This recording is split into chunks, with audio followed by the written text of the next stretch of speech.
اینها اویله‌های بهترین از جماعت شهرک و دیهات‌ها اویله‌های نمونوی ناحیه واسع هستند. حیات این اویله‌ها مسئولیت والدان در تعلیم و تربیت فرزندان، نقش همسران در سالمی و مستحکمی اویله پیش از این در یکچند چهاربینی‌های عمومی نمونه عبرت معرفی گردیدند. این نوبت در تجلیل روز بین المللی اویله چهاربینی سطح جمهوریوی دعوت شدند. این چهاربینی در دایره نشر چهاربینی‌های ثبت اسناد حالت شهروندی وزارت عدلیه تاجیکستان در ناحیه واسع در یکجایگی با شعبه کار با زنان و اویله و بخش کار با جوانان و ورزش ناحیه در باغ فراغتی و استراحتی ناحیه واسع برگزار گردید.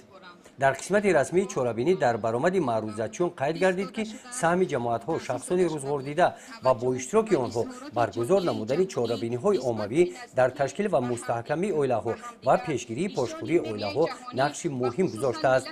سال تا سال زیاد به قید گرفتن پاشخوری اویله‌های جوان نسبت این همچون پدیده نامطلوب پیشگیری نمودن آن اظهار نظر کرده شد.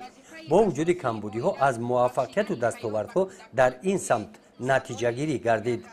این چهاربینی از بخش‌های جالب عبارت بوده پرمضمون و خاطرمان گذشت.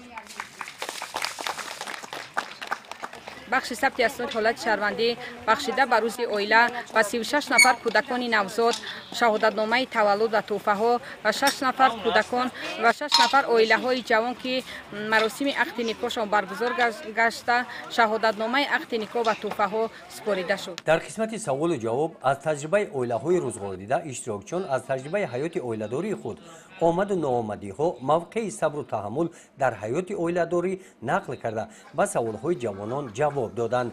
در قسمت تقدیم تحفه‌ها به اویله‌های روزگار دیده و اویله‌های جوان و طفلانی در ماه می به دنیا آمده با شهادتنامه تولد و شهادتنامه عقد نکاح دولتی و تحفه‌های خاطروی قدر کرده شدند.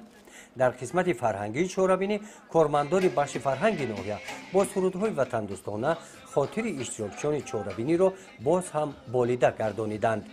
گزارش خواجه نظریف خدای نظر ظهورов از ناحیه واسع برای برنامه اطلاعاتی نوید.